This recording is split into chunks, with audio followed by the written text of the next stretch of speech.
première jolie rencontre du matin, un petit chevreuil qui court et saute dans les prairies et les vignobles juste à la sortie de Sainte-Foy-la-Grande.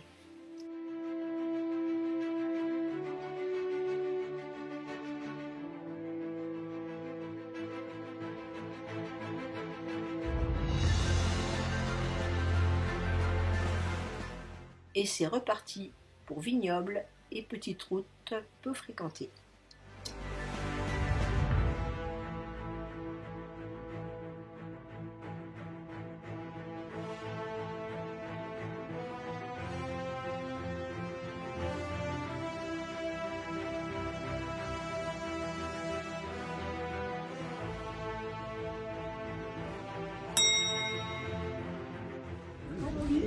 C'est quoi que tu manges? C'est quoi que tu manges? Un grillon de canard. Du grillon de canard au café associatif de Saucignac, en Dordogne.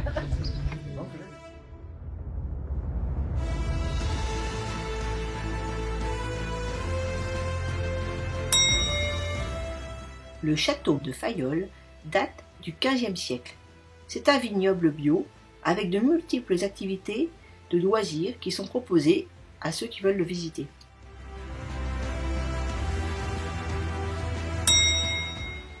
Le château de Gajac, monument historique, est situé à proximité du GR6 et on l'aperçoit lorsqu'on passe sur le chemin.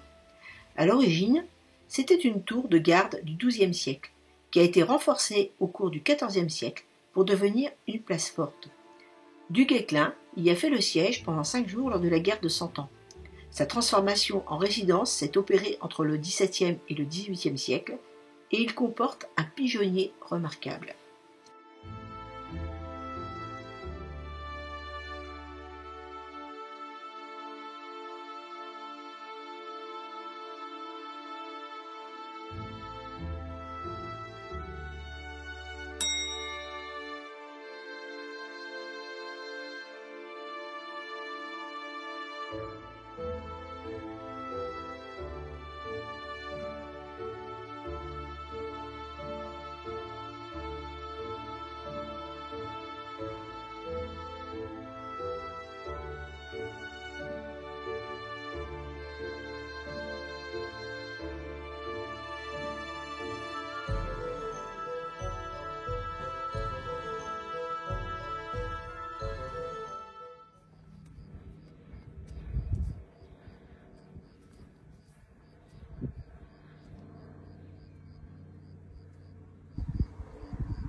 Un beau chemin dans les vignes.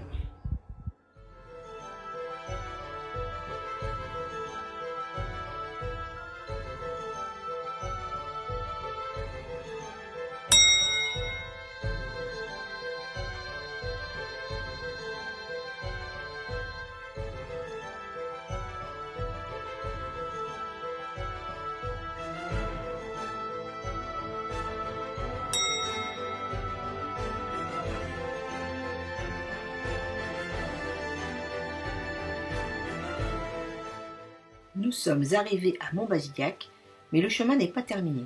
Nous avons trouvé un hébergement au pied du village, une chambre d'hôte confortable et accueillante. Il faut dire que trouver un endroit pour bivouaquer au milieu des vignobles, c'est plutôt compliqué.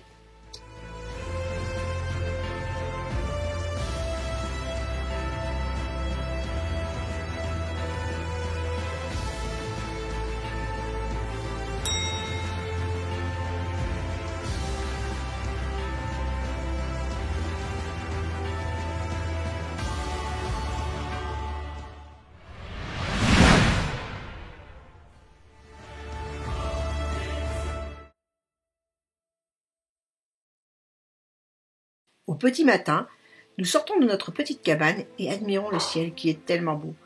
Nos hôtes nous ont préparé de quoi prendre un petit déjeuner et nous partons tranquillement en direction du GR6.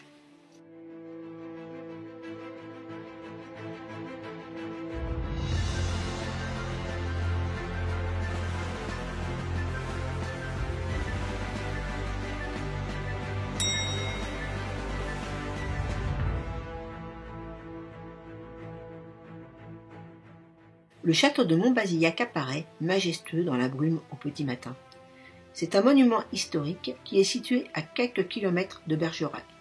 Il a été construit en une seule fois par Charles Dédy et après avoir connu différents propriétaires, il est finalement acheté en 1960 par la cave coopérative de Montbazillac qui commercialise le vin de ses 24 hectares de vignes qui entourent le château.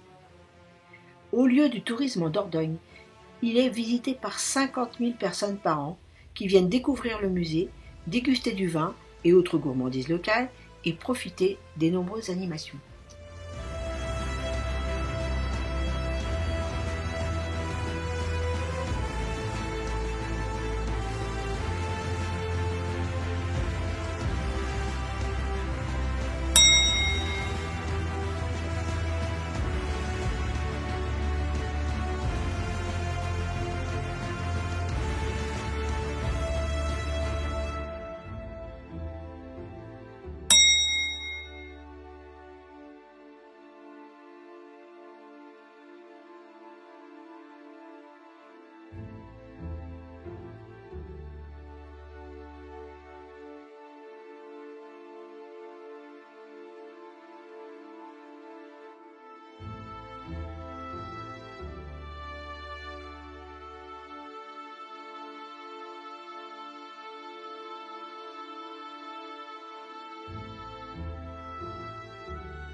Entre la Jaubertie et l'étang de Pince-Guerre, nous entendons des détonations inquiétantes. Serait-ce la chasse à la palombe très prisée dans cette région ?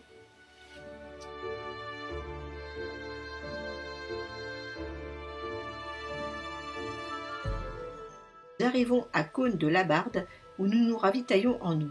Nous allons voir la belle église de Saint-Martin du XIIe siècle.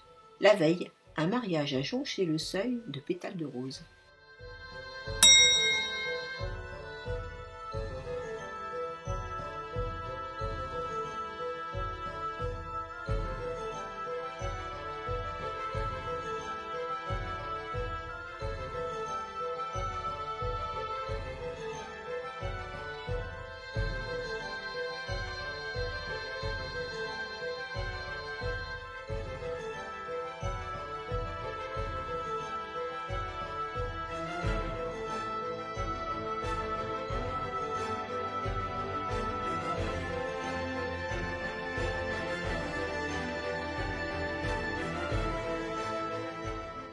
Bon.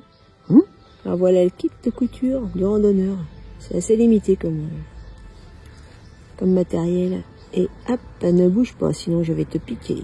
Hop.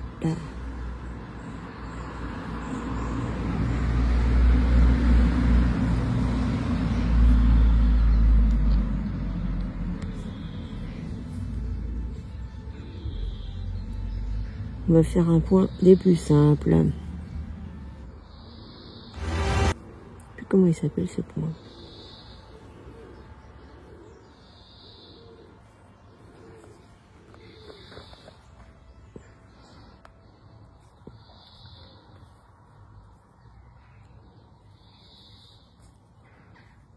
L'important, c'est que ça tienne.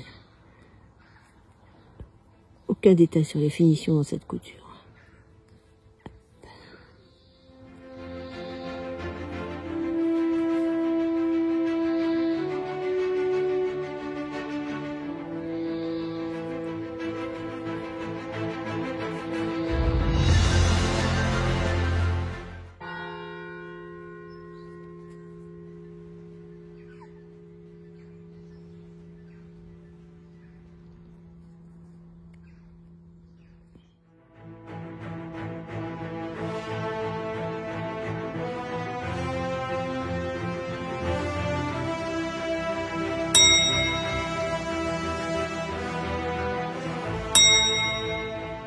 L'église de Verdon est remarquable par son portail du XIIIe siècle et un clocher-mur.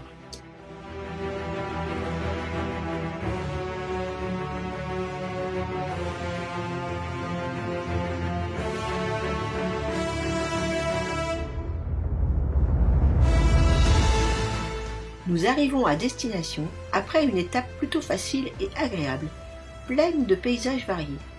Nous sommes bien accueillis et découvrons le gîte qui ressemble à la maison des 7 nains avec sa belle cheminée et ses petits lits bien alignés.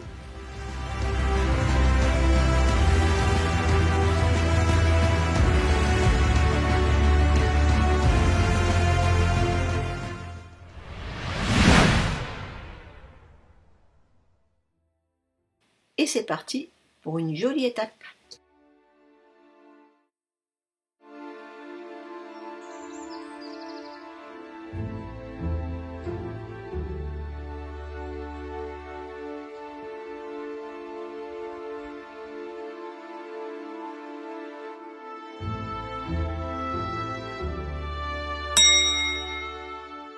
Le château de Lanquet est situé sur la commune homonyme et appartient au monument historique.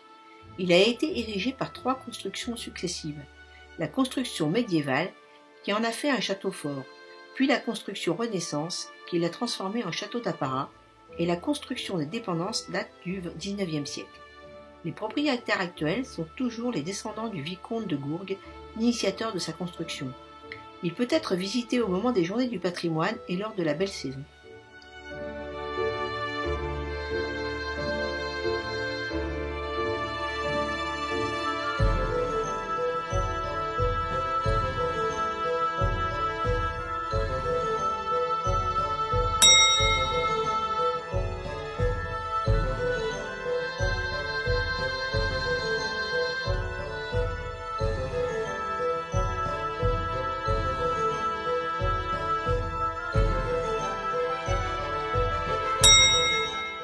La grange de Lanquet possède une toiture pentue et une charpente à 3 nefs.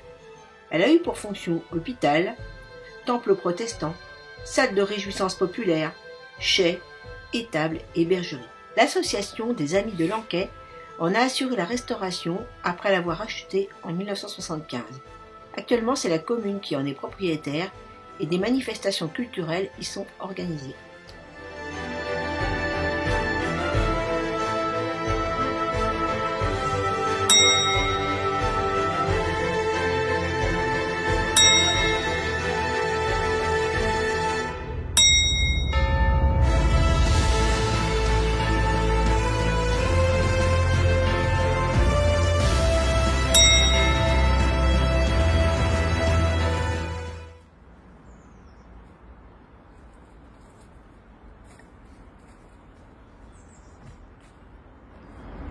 Itinéraire dangereux au risque et péril des utilisateurs, c'est marqué.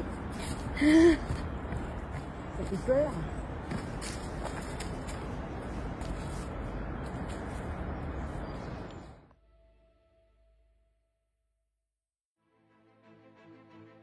Après cette mémorable descente, mais pas si difficile au final, nous arrivons près de la Dordogne et la traversons pour aller à Lalinde.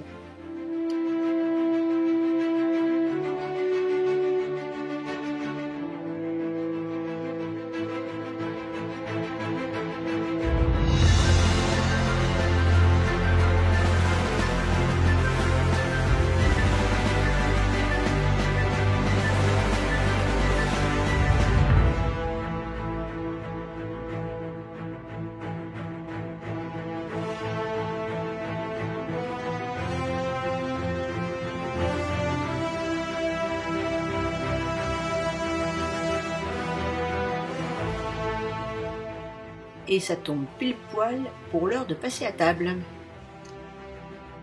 L'estomac rempli, nous rechaussons nos sacs à dos et poursuivons notre chemin.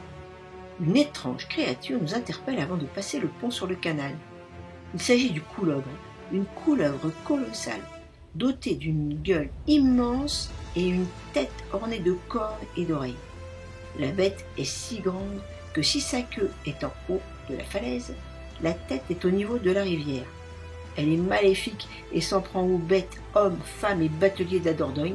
Elle les enlève pour les dévorer dans son repère.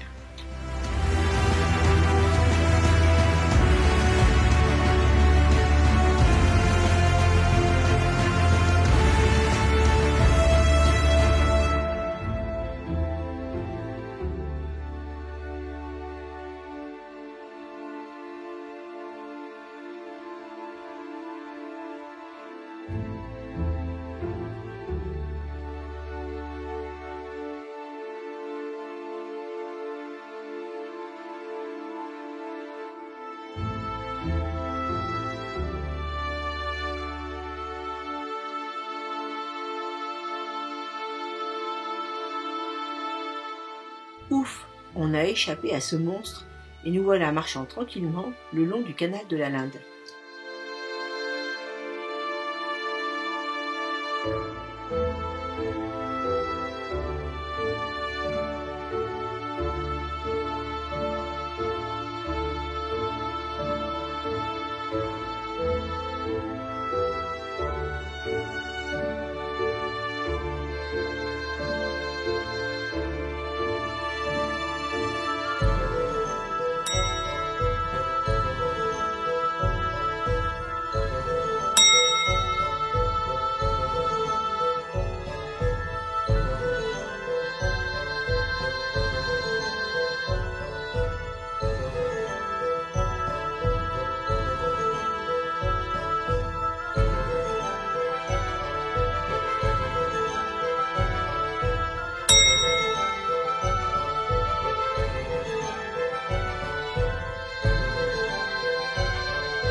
Le GR6 nous fait passer par le belvédère du théâtre qui nous permet d'avoir une vue magistrale sur le cingle de Trémola, un méandre de la Dordogne dont la boucle est parfaitement arrondie. Le mot cingle fait référence à une couleuvre verte et jaune que l'on trouve dans le sud-ouest et l'ondulation de la Dordogne fait penser à un serpent qui se déplace.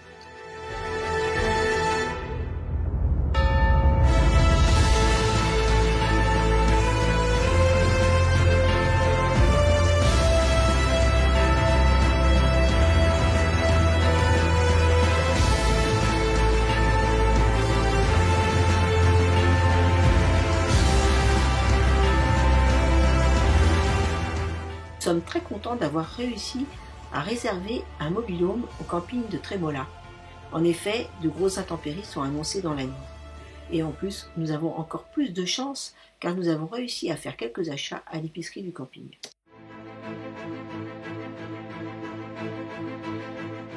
Petit bilan, cette portion du GR6 fait le lien entre Pays de Bergerac et Périgord. Des chemins aisés et des paysages variés, des vieilles pierres. En bref, que du bonheur.